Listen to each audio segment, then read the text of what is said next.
Good evening and welcome viewers. This is lecture number 6 on our lecture series on atomic and molecular physics. In this lecture we are going to study Sommerfeld's extension to Bohr model, and next we will see Sommerfeld's idea of relativistic correction. Then we will see what were the shortcomings of Sommerfeld's model, how and why Sommerfeld was unable to explain the observed fine structure of hydrogen atom spectra. So let us start with the Sommerfeld's extension to Bohr model. So as you know that Bohr was successful in explaining the observed spectra of hydrogen atom, and he also successful in explaining the quantization condition on angular momentum and the energy of electrons in any orbits. He was successful till then.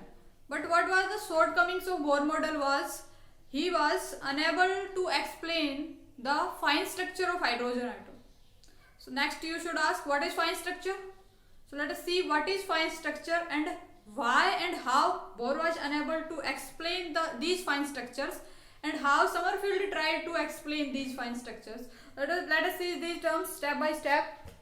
So our first topic is Sommerfeld's extension to Bohr model. So in this we will see what is fine structure. So first we are going to answer fine structure.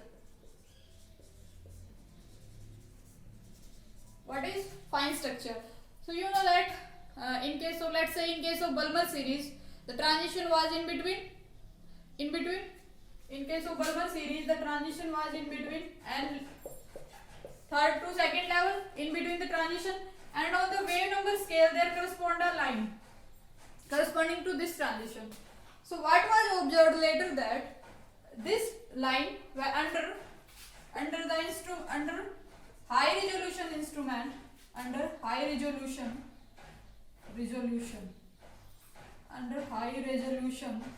equipment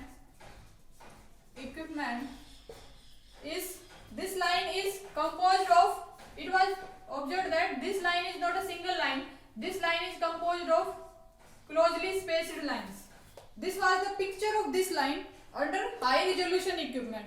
So Bohr has no answer for this resolution. Bohr was unable to explain why this line is composed of several closely spaced lines. So these several closely spaced lines of a single line is known as fine structure. These lines are fine structure for this line. So this is the meaning of fine structure. Fine structure means a single line when observed through a equipment of high resolution is found to composed of closely spaced lines, and these lines are known as fine structure or corresponding to this line. So this was the case of fine structure. Alright. Next we are seeing what was Sommerfeld's extension. What Sommerfeld extended and in which manner Sommerfeld extended Bohr's model. So first thing that Sommerfeld did, Sommerfeld came with the concept of elliptical orbits. Sommerfeld said, if circular orbits are possible for electron, then why can't we consider elliptical orbits? Elliptical orbits are equally probable. Electron could revolve in elliptical orbits as along with circular orbits. So he said that, and he also gave the formula for radius, shape and size, energy of these orbits in which the electron will revolve. So let us write in a mannered way how Sommerfeld presented his model to explain the fine structure. Be very careful. Sommerfeld just presented his model in order to explain these fine structures. So Sommerfeld want to clear out why this single line is composed of many lines, closely spaced lines. He thought that there could be one reason that there is not a single orbit for electron. There are number of orbits, elliptical orbits, and these elliptical orbits could be responsible for the fine structure of spectral lines. So this was the thought processing going on at that time on Sommerfeld's mind. So let us see what he said. So Sommerfeld, as you know that Sommerfeld came up with the concept of elliptical orbits. So what he did was, he said that along with circular orbits, elliptical orbits are also possible. And he came up with this idea why? In order to explain the observed fine structure in hydrogen atom. So we will start with in order to explain the observed fine structure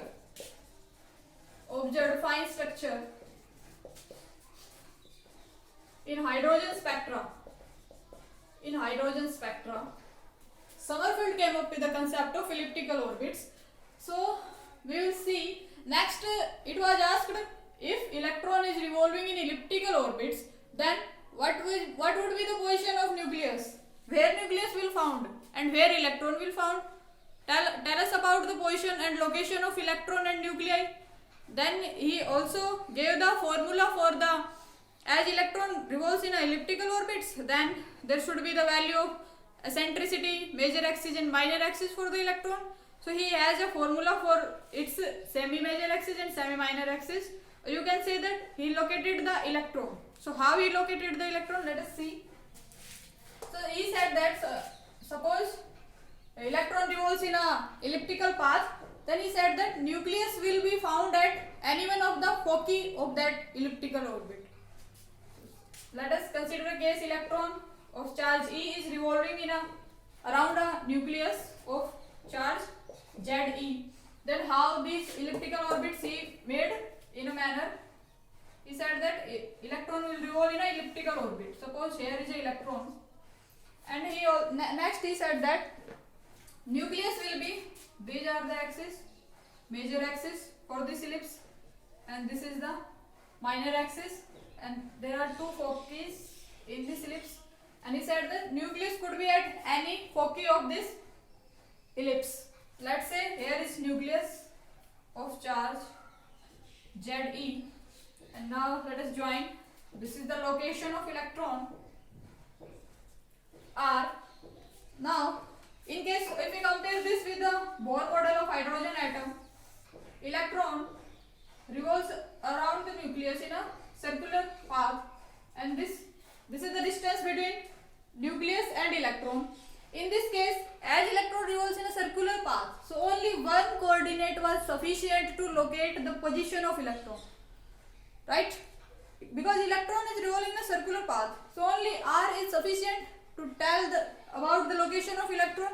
But here it is visible that as electron revolving in an elliptical path, so if we locate by just locating R, by just knowing R, we will unable to find the location of electron.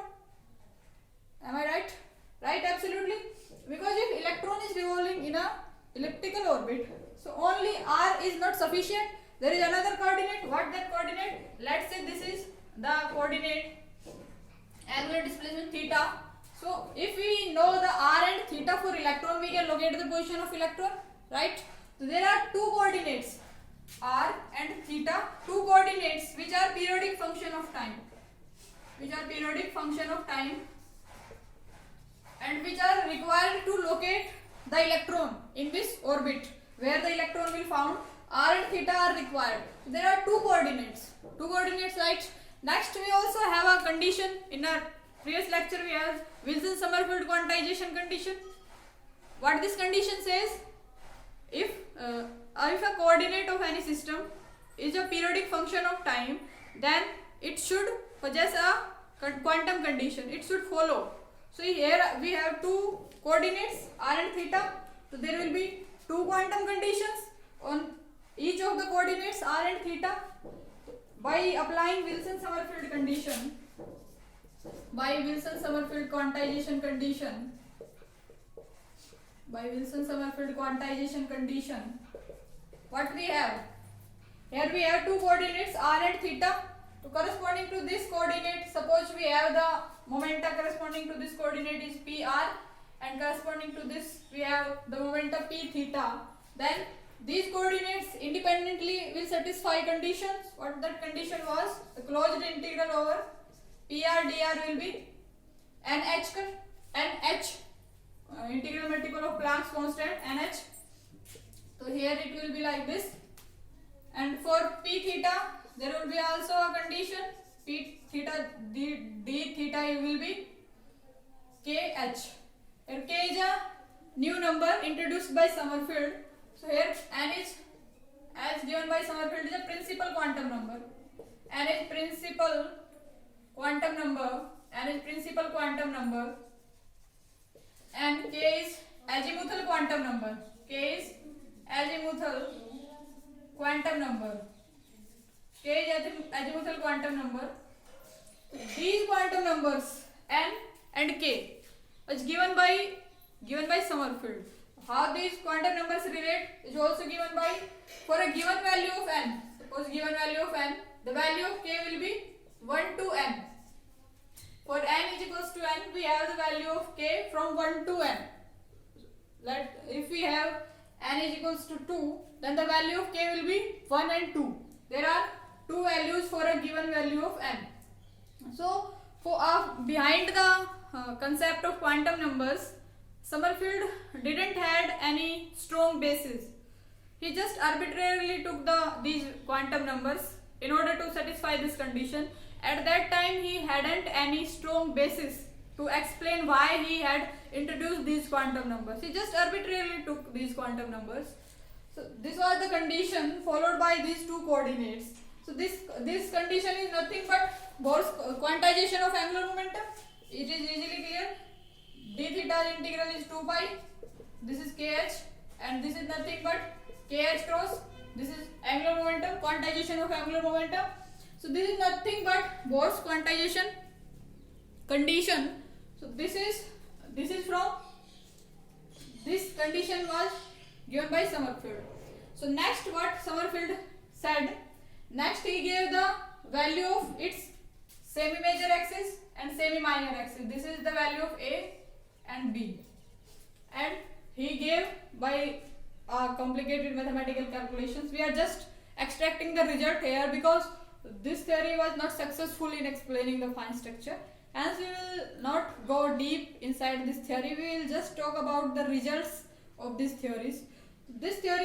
From this theory he gave the value of A and value of B of this orbit. So let us write. Let me erase this. Here is shape and size. So in order to tell the shape and size of these orbits, shape and size of these orbits. So he gave a formula. He said the value of A will be n square A naught over Z, and the value of B will be n k A naught over Z. This is semi-major axis for the electron, and this is semi-minor axis for the electron.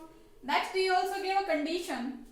He said that B by A will be n by k. B by A is n by k. This is k by n. B by A is k by n. B by A is k by n. This is the condition. This is the condition on the A and B given by this condition. Condition on elliptical orbits. Condition on elliptical orbit. So Sommerfeld said that only those elliptical orbits will be possible for the electron for which the ratio of its semi-minor axis to its semi-major axis will be k over n, where k is the azimuthal quantum number and n is the principal quantum number. If any orbit satisfies this condition, then that orbit will be allowed for the electron's revolution. So this is all about his extension to Bohr model. Next, he calculated the energy for the electron. So first we will draw the value of orbits for some values of n according to Sommerfeld. Next we will find the energy calculation for these orbits. So first we will draw the orbits in these levels, and let me erase this too.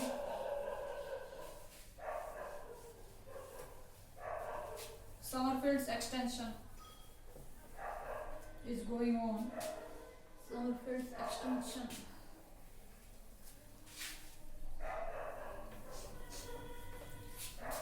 We will make this in a tabular form.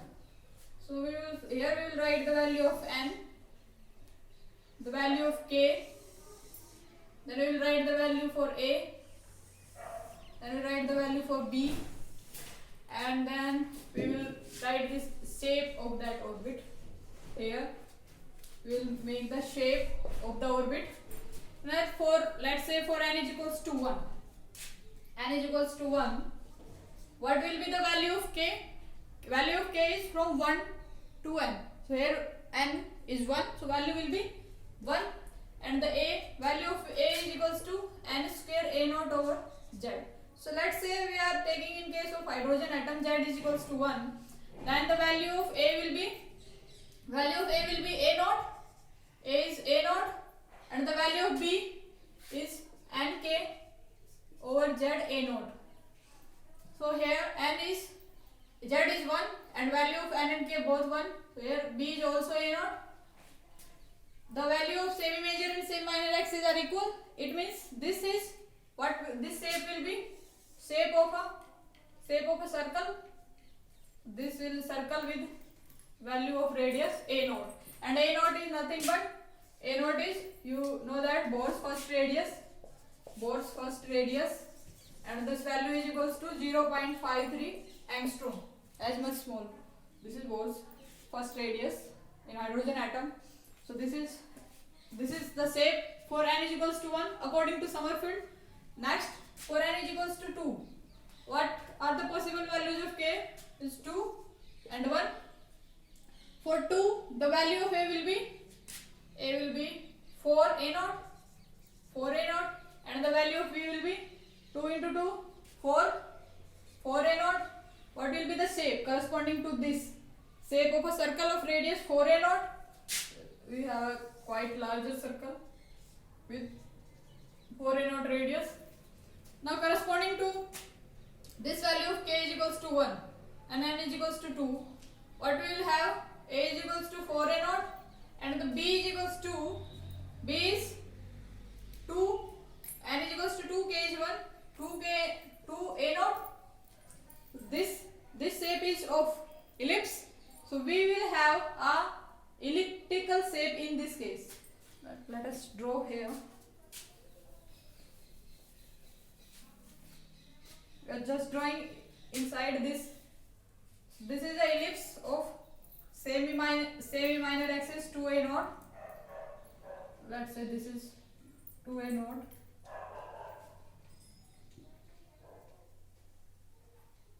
This is 2a naught.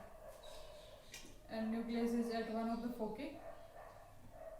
This is for n is equals to 2, k is equal to 2, and this is for n is equals to 2 and k is equals to 1. So there are two orbits possible. First is circular and another is elliptical. Next, let's say for n is equals to 3.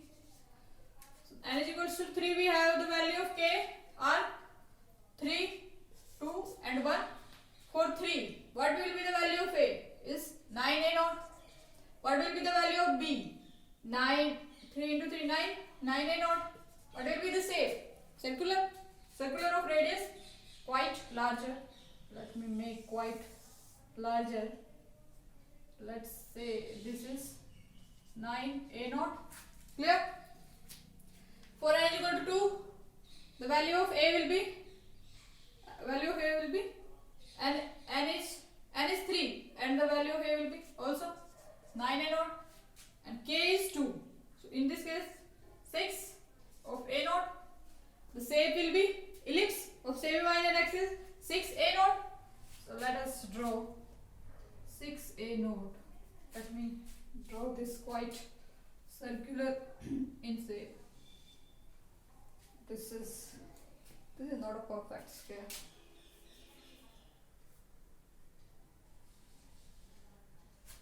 Now this is looking like a sphere. Now 6a naught.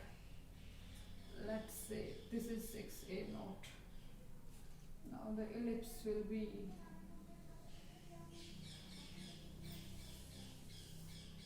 yes. This is 6a naught. This is for n is equals to 3, k is equals to 3, and this is for n is equals to 3 and k is equals to 2. Next we have n is 3, k is 1. So this is again 9a naught, and this will be thrice of a naught. So again we have ellipse with same line and axis 3a naught. So let me use a different color to distinguish this. So we will have in this case 3a naught. This will be half of this. This is 3a naught. Quite more. So this is third case for n is equals to 3 and k is equals to 1. This is 3a naught. Same on the axis. So this is the concept of elliptical orbits. This is the concept of elliptical orbits given by Sommerfeld. So next you can easily draw for n is equals to 4. The values of k will be 4, 4, 3, 2, 1, etc. So these are the shapes for a particular value of n. Because circular shape was just given by Bohr, and these ellipticals were added concept. So this is correction, extension. This is extension in Bohr's model. This was Bohr model, and Sommerfeld extended this concept of elliptical orbits in the Bohr model. Next, he calculated the energy corresponding to these orbits. So what was in Sommerfeld's mind, that he was thinking that the value of energy will be dependent on somehow k. So if energy's value will depend on k, then it will be easy for him to explain, because corresponding to a single n there are different values of k. So if the energy will depend on k, then he can easily, let us elaborate quite more. What Sommerfeld was thinking, that if n is corresponding to n3, suppose n2, so if there is dependency of energy only on n, then there will be a single line. Okay. Sommerfeld was thinking that along with n there will be dependency on k2, because corresponding to n there are 3 values of k. So if this level is composed of 3 levels and this is composed of 2 levels, then this transition